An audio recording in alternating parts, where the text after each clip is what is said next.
Halo teman-teman, perkenalkan nama saya Haryanto Manalu dan teman saya kini Alfredo. Kami dari mahasiswa Universitas Alpek Indonesia ingin membagikan promosi kesehatan tentang ketidakberdayaan dari keperawatan jiwa. Sebelum kami memberikan promosi kesehatan ini, saya akan menjelaskan dulu sedikit apa sih arti ketidakberdayaan.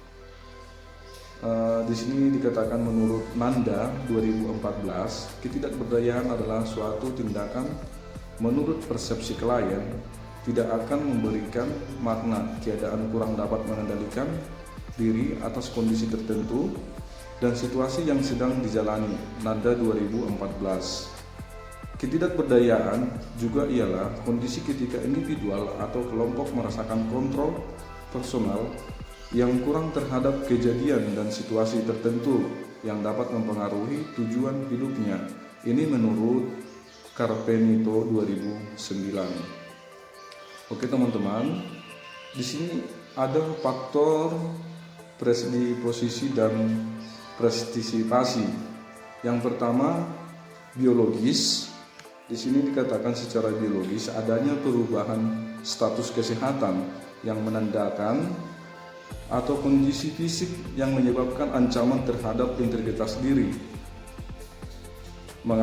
mengalami hospitalisasi, cedera fisik yang mengharuskan imobilisasi dan menyebabkan intoleransi aktivitas sehingga mengganggu aktivitas sehari-hari. Misalnya, tidak bisa berjalan ke kampus untuk bimbingan skripsi, tidak bisa mengetik dan maksimal karena tangan kanannya patah. Yang kedua, secara psikologis, pengalaman traumatis khususnya dalam 6 bulan terakhir, cedera fisik yang menyebabkan intoleransi aktivitas, gangguan konsep diri yang menganggap dirinya terancam oleh kegagalan dalam mencapai tujuan sehingga menimbulkan perasaan frustasi. Terus adanya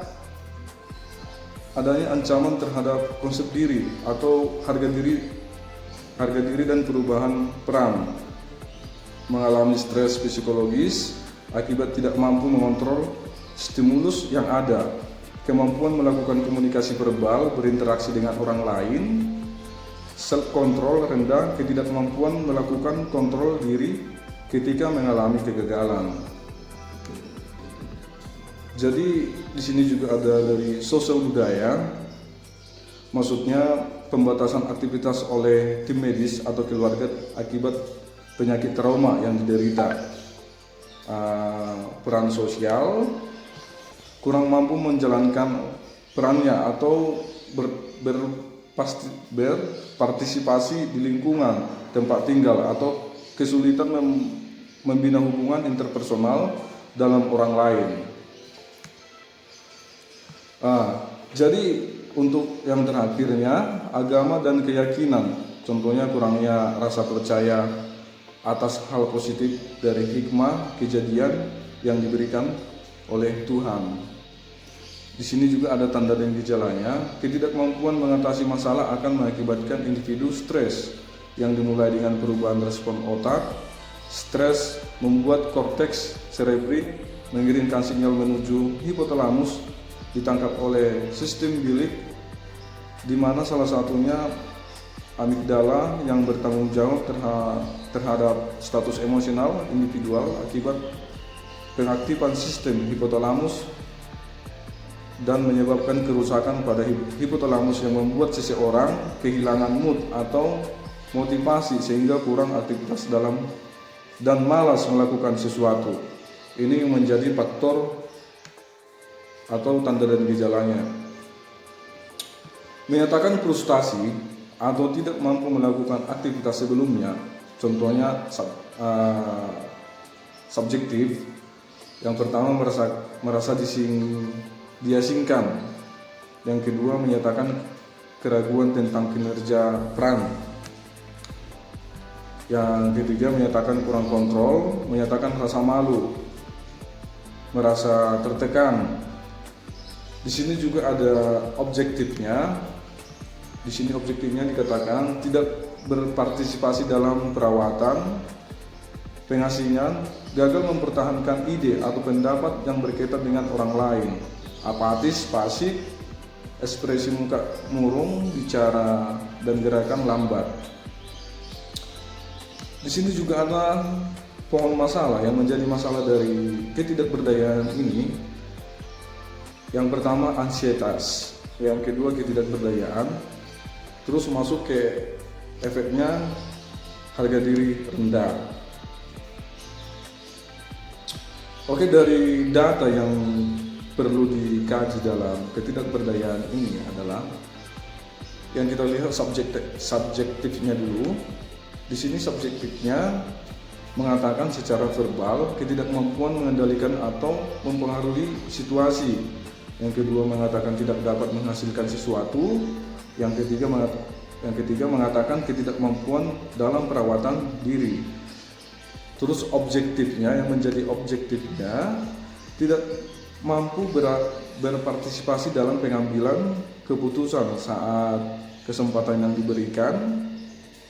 Terus segan mengekspresikan perasaan yang sebenarnya, apatis, pasif, ekspresi muka murung, bicara dengan gerakan lambat, nafsu makan tidak ada atau berlebihan, tidur juga berlebihan, dan menghindar dari orang lain. Nah, di sini saya sudah jelaskan sedikit apa sih itu yang menjadi pengertian ketidakberdayaan dan penyebabnya, tanda gejalanya. Jadi untuk kelanjutannya nanti teman saya Kenny Alfredo akan melanjutkan bagaimana untuk memberikan promosi kesehatan dan aspeknya pada penyakit ketidakberdayaan ini. Mungkin inilah dari saya sedikit pengertiannya. Saya ucapkan terima kasih. Video ini akan dilanjut oleh teman saya Kenny Alfredo. Terima kasih. Halo, selamat sore, pagi ataupun malam yang sudah mendengarkan. Nama saya Kenny Alfredo. Tadi sudah dikenalkan sama Bang Haryanto juga. Saya temannya Bang Haryanto yang tadi menjelaskan bagaimana sih ketidakberdayaan itu. Dan saya sekarang melanjutkan bagaimana asuhan keperawatannya, diagnosanya, dan lain-lainnya. Nah, di asuhan keperawatan kita biasa berarti harus melakukan pengkajian masalahnya, lalu membuat diagnosa dan melakukan intervensinya dan mengimplementasikannya. Nah, sebelumnya kita bahas dulu lagi, kayak review sedikit aja. Jadi ketidakberdayaan itu merupakan persepsi individu bahwa segalanya tindakannya dia tidak akan mendapatkan hasil, atau suatu keadaan di mana individu kurang dapat mengendalikan kondisi tertentu atau kegiatan yang baru dirasakan. Karena ketidakberdayaannya ini dapat menyebabkan bisa menjadi gangguan harga diri, maka diagnosa keperawatannya dapat dirumuskan menjadi gangguan harga diri juga yang berhubungan dengan ketidakberdayaan. Nah, pekajian-pekajiannya yang biasa ditemukan sih apa sih? Dia biasanya mengatakan tidak mampu untuk mengendalikan ataupun mempengaruhi situasi, tidak bisa mengendalikan sesuatu, tidak bisa melakukan perawatan diri, tidak bisa berpartisipasi dalam memberikan keputusan saat kesempatannya ada. Jadi kayak misalnya lagi dalam rapat ataupun diskusi ringan saja, dia maksudnya dia saat gilirannya dia diminta untuk berbicara, dia akan lebih kepada ragu-ragu dan juga bingung-bingung saat menjawabnya. Lalu juga ada apatis, jadi suka diam, pasif. Lalu juga ekspresi mukanya seringkali murung serta gerakan dan bicaranya lambat. Nafsu makannya tidak ada maupun tidak ada ataupun bisa jadi berlebihan. Lalu juga bisa tidurnya berlebihan dan juga sering menghindari orang lain. Nah, di dalam tindakan keperawatannya yang tadi barusan yang kita bilang bahwa kita ambilnya diagnosanya gangguan harga diri yang berhubungan dengan ketidakberdayaan, itu tujuan umumnya ini kalau kita memberikannya, pasien kita ini dapat melakukan cara pengambilan keputusan yang efektif untuk mengendalikan situasi kehidupannya, dengan demikian menurunkan perasaan rendah dirinya. Nah, jadi tujuan khususnya ini dia bisa melakukan terapeutik dengan kita maupun teman-teman di sekitarnya, lalu ada juga yang mengendalikan dan mengekspresikan emosinya. Nah, yang apa-apa aja sih yang kita bisa lakukan? Nah, ini intervensinya. Kita pertama harus melakukan pendekatan yang hangat, karena rata-rata semua pasien dengan masalah jiwa semua mempunyai insecure, seperti ada tembok dia dengan lingkungan sosialnya, sehingga dia tidak mau membuka diri dan susah untuk melakukan interaksi. Jadi kita harus melakukan pendekatan yang hangat. Seandainya pun hari itu misalnya tidak dapat kita melakukan pendekatan, ataupun pasien ini lebih menjadi apatif ataupun pasif, kita boleh melakukannya dengan berulang-ulang, tetapi tidak memaksa. Jadi hanya berulang-ulang, tetapi dengan lakukannya dengan pelan-pelan dan hangat, seperti pasiennya merasakan ada empati dari kita. Lalu harus mawas diri dan cepat mengendalikan perasaan dan reaksi perawatnya sendiri, seperti marah, frustasi. Jadi kita harus kontrol diri kita sendiri juga. Lalu sediakan waktu untuk berdiskusi dan bina hubungan yang bersifat suportif. Lalu beri waktu untuk pasien berespon. Jangan paksa pasien itu untuk berespon. Tunggu saja, biarkan dia memikirkan dan membukakan dirinya pada kita. Tunjukkan respon emosional kita, bahwa kita peduli dan menerima bagaimana pasien itu keadaannya. Lalu gunakan teknik komunikasi yang terbuka, eksplorasi dan klarifikasi. Jangan tanya seperti hanya bilang iya, hanya menuntut jawabannya iya atau tidak, tetapi minta seperti terbuka pertanyaannya, jadi dia dapat menceritakan apa-apa saja yang dirasakannya. Lalu bantu pasien untuk mengekspresikan perasaannya, bantu pasien mengidentifikasi area-area situasi kehidupannya yang tidak berada dalam kemampuannya untuk mengontrol, dan dorong menyatakan secara verbal perasaan-perasaannya yang dirasakan dengan ketidakmampuannya. Lalu diskusikan tentang masalah yang dihadapi pasien tanpa memintanya untuk menyimpulkannya. Identifikasi pemikiran negatif dan bantu untuk menurunkan melalui interupsi atau substitusi. Lalu bantu pasien untuk meningkatkan pikiran yang positif.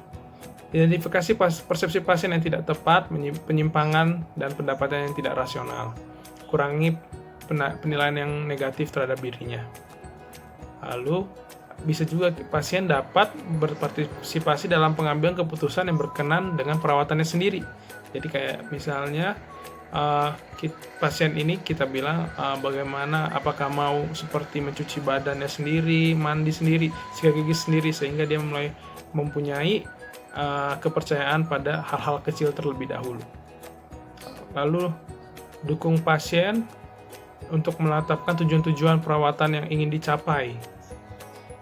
Bantu pasien juga untuk menyadari nilai-nilai yang dimilikinya, ataupun perilaku ataupun perubahan yang terjadi. Motivasi pasien untuk melakukan jadwal aktivitas perawatan untuk dirinya sendiri. Lalu berikan pasien privasi sesuai kebutuhan yang ditentukan. Walaupun kita memang care, walaupun kita tetap kita peduli dengan dia, tapi jangan lupa bahwa pasien juga punya privasi masing-masing dan menginginkan waktu luang masing-masing. Lalu berikan reinforcement yang positif untuk keputusan yang dibuat, dan berikan juga pujian pada keputusan-keputusan yang berhasil pada pasien yang lakukan maupun penampilan yang baik. Lalu motivasi tentang penampilannya agar tetap ditingkatkan. Bantu juga pasien untuk menetapkan tujuan-tujuan yang realistis. Fokus untuk kegiatan pada saat ini dan bukan kembali kepada masa lalu. Lalu identifikasi area situasi kehidupan yang dapat dikontrolnya. Identifikasi juga cara-cara yang dapat didapati oleh pasien. Dorong juga untuk berpartisipasi dalam aktivitas-aktivitas tersebut dan berikan pengetahuan positif untuk berpartisipasi dalam pencapaiannya. Motivasi juga keluarga untuk berperan aktif dalam membantu pasien menurunkan perasaan yang tidak berdaya. Karena ketidakberdayaan ini lingkungan yang paling dekat dengan pasien, ketidakberdayaan ini tentu pada keluarga. Keluarga harus selalu dekat dengan pasien dan juga memberikan terus dukungan yang positif pada pasien agar dapat melewati masa ketidakberdayaannya. ada juga banyak cara mengobatinya, yaitu dengan cara membaca buku biografi, lalu mengunjungi orang-orang yang memiliki semangat tinggi untuk meminta seperti advice kepada orang-orang yang mempunyai semangat yang tinggi. Bagaimana sih mereka bisa sampai menjadi semangat yang tinggi? Pasti ada step-stepnya. Nah, maaf. Lalu memahami misi manusia dalam kehidupan ini terdengar seperti luas, tetapi ini baik untuk pasien agar dia mengetahui bahwa hidupnya ini selalu ada perubahan, mau turun naik, harus menjadi lebih baik lagi. Lalu harus bisa meneguhkan hatinya dalam mengikis ketidakberdayaannya dan memiliki cita-cita yang tinggi dan bersemangat untuk menanggapinya. Jadi seperti itu untuk diagnosa keperawatannya. Jadi tadi kita sudah bahas banyak tentang bagaimana diagnosa keperawatannya dan apa saja yang bisa kita berikan dan kita lakukan. Nah, ada juga informasi kesimpulan-kesimpulan yang bisa kita ambil, seperti ketidakberdayaan ini dapat muncul akibat kebiasaan di masa lampau dan perubahan kemampuan fisik akibat bisa jadi dari penyakit. Kebanyakan ketidakberdayaan ini ditemukan karena sebelumnya ada penyakit dahulu, seperti mungkin bisa menjadi diabetes mellitus, maupun bisa jadi gagal ginjal ataupun stroke, ada gangguan pada jantung. Itu menyebabkan karena banyak larangan yang akan diberikan dari tenaga medis kepada orang yang terkena penyakit-penyakit seperti itu, membuat mereka menjadi kurang mempunyai percaya diri dan membuat menjadi ketidakberdayaannya. Persepsi bahwa individu harus mandiri melakukan sesuatu dan ketidaksesuaian dengan perubahan kemampuan saat ini membuat ketidakberdayaan dirasakan seiring dengan perjalanan penyakitnya. Ketidakberdayaan didukung dengan munculnya penyakit di usia produktif, sementara tidak adanya faktor risiko penyakit yang dimiliki. Perasaan tidak berdaya diperberat dengan prognosis yang kurang baik, bahkan menunjukkan perburukan dan masalah fisik yang baru semakin menurunkan fungsi tubuh saat klien dirawat. Latihan pola berpikir positif, penentuan tujuan realistis, dan pelibatan keluarga ini sumber dukungan sangat dibutuhkan oleh klien yang mengalami ketidakberdayaan akibat penyakitnya. Asuhan keperawatan yang diberikan mampu membuat klien mempunyai semangat bertahan hidup dengan pikiran positif, menentukan tujuan hidupnya, dan memanfaatkan sumber dukungan keluarga yang mengatasi penurunan kemampuan tanpa merasa tidak berdaya. Jadi semuanya itu kembali kepada ada terjadi di masa lalunya. Jadi berhati-hati apabila juga kita misalnya berencana mempunyai anak ataupun sudah punya anak, berhati-hati dalam membesarkan anak kita. Jangan anggap remeh apa yang terjadi saat masa lampau, dan misalnya terjadi dan dia bisa mempunyai self esteem yang rendah, itu juga bisa terjadi dari waktu kecilnya, bukan terjadi tiba-tiba, tetapi itu dipupuk dari masa kecilnya. Dan peran terbesar di masa ketidakberdayaan ini bisa dipegang oleh keluarga, karena keluarga lah yang selalu dekat dengan pasien yang merasa ketidakberdayaan ini. Ini saja yang bisa kami berikan. Mungkin ada pertanyaan ataupun pertanyaan bisa ditulis di komen, lalu pencet like dan subscribe-nya ya. Ini saja bisa kami berikan. Sampai jumpa, terima kasih, dadah.